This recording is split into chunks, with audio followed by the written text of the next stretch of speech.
Episode 6 of Euphoria Season 3 is mainly about redemption, trust, and whether people can actually change after spending years trapped inside destructive systems. A lot of the episode focuses on characters trying to move towards something better, but the problem is that their past actions still follow them everywhere. The episode opens with a flashback to Alamo's childhood in the 1970s. We see his mother running a scam on a man while young Alamo watches nearby.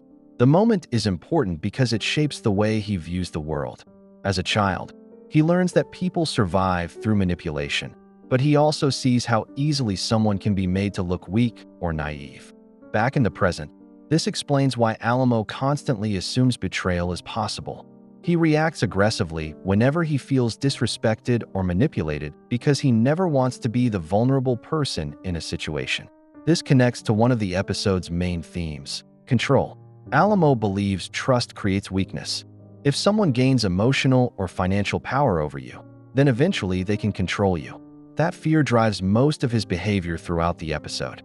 Even when people around him aren't openly threatening him, he still behaves as though betrayal is inevitable. Back in the present, Rue manages to stop Alamo from killing her by calling Faye and asking for proof that she can help him get into Laurie's vault.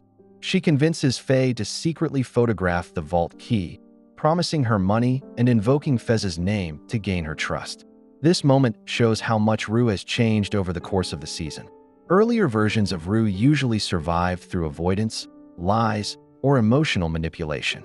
Now she survives through information, negotiation, and quick thinking. The situation with the vault key also highlights how interconnected everyone has become. Rue depends on Faye, Faye depends on Wayne, and all of them are tied to Laurie and Alamo's conflict. Nobody is operating independently anymore. That matters because it reinforces how difficult it is to escape these systems once you become part of them. Wayne's scenes are some of the most disturbing in the episode. We learn more about his obsession with race, purity, and control, especially through his relationship with Faye. The swastika tattoo scene removes any uncertainty about who this character is. Wayne represents a very extreme version of the season's larger theme of domination and ownership. He doesn't see relationships as equal partnerships. He sees them as a way to control identity, legacy, and power. The episode suggests that this kind of extremist thinking comes from insecurity and fear. Wayne wants total control over the future because he feels powerless in the present. This also creates an important contrast with Rue. While Rue is beginning to question the person she has become and think about redemption, Wayne fully embraces cruelty and control. Rue later warns Maddy about getting involved with Alamo, but Maddy insists she can handle herself. This scene is important because it shows how Maddy approaches dangerous situations differently from Rue. Maddy believes people can be understood if you figure out what motivates them.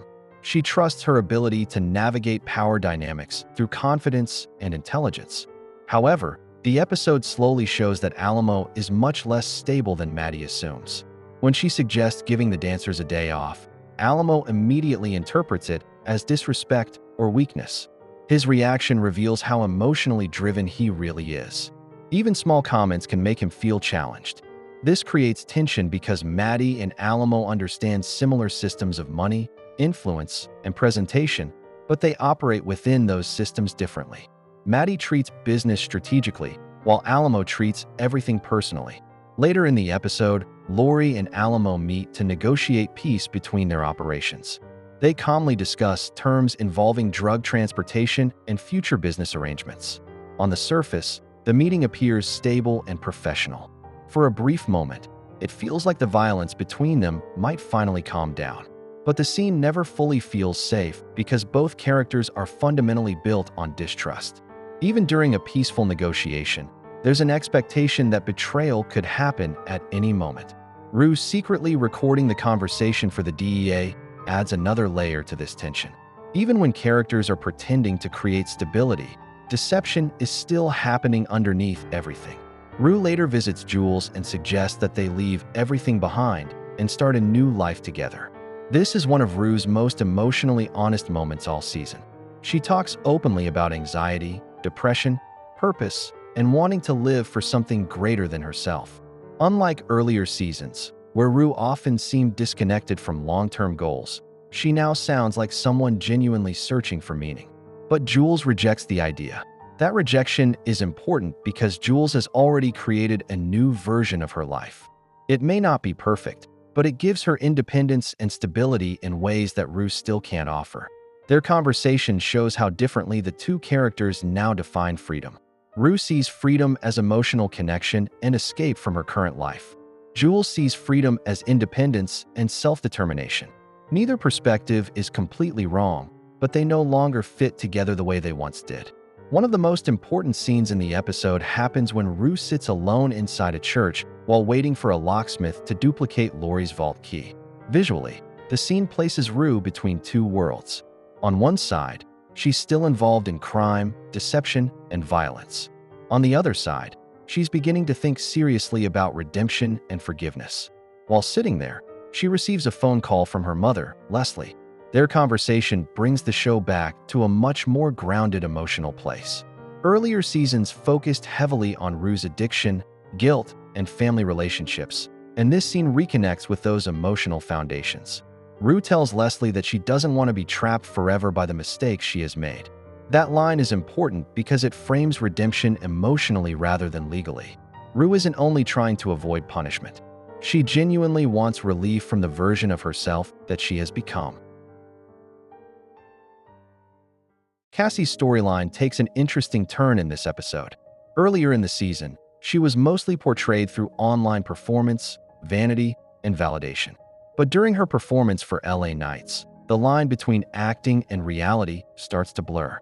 After hearing Dylan Reed say, "The honeymoon's over," Cassie emotionally spirals because the phrase reminds her of Naz threatening her and Nate after the wedding. Instead of sticking to the script, she begins speaking emotionally about her real fears, guilt, and anxiety. The producers interpret this as powerful acting, but we understand that Cassie is unintentionally exposing genuine emotion. This scene reflects one of the season's recurring themes. Performance and reality have become so blended together that characters sometimes can't separate them anymore. The demand that Cassie delete her OnlyFans account is also important symbolically. She's finally being offered mainstream legitimacy, but only if she abandons the version of herself that originally made her successful. The episode uses this to criticize how entertainment industries profit from sexuality while still treating it as shameful or lesser. Lexi reacts badly when she learns Cassie got the role on LA Nights. Part of this comes from personal resentment. For years, Lexi has viewed herself as the more emotionally grounded and intellectually serious sister. Watching Cassie suddenly succeed inside her world challenges that identity. At the same time, Paddy giving Lexi an opportunity to write for the show creates an interesting contrast. Cassie gains visibility in front of the camera, while Lexi gains influence behind it. The suggestion about killing off Cassie's character may sound like a joke, but it reflects something deeper about Lexi's frustration. She wants control over the narrative again after spending so much of her life feeling overshadowed. Nate's storyline continues, showing the collapse of the image he built for himself. At the construction site, he lashes out after learning his project is being delayed because of endangered flowers.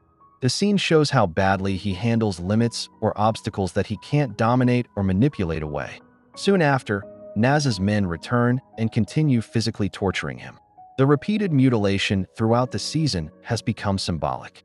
Earlier injuries mainly represented humiliation and loss of power. Now they represent instability and disintegration. The severed ring finger being delivered to Cassie is especially important. Their relationship is no longer connected to love or stability. It has become tied to fear, money, and punishment. The episode ends with Rue driving through the desert at night, receiving a duplicate key. While listening to Bible passages, she nearly crashes her car and stops near a burning Joshua tree in the desert. The image directly recalls the biblical story of Moses and the burning bush, where God speaks through fire without destroying the bush itself. Whether the tree is real or a hallucination matters less than what it represents emotionally. Throughout the episode, Rue keeps talking about salvation, redemption, and purpose.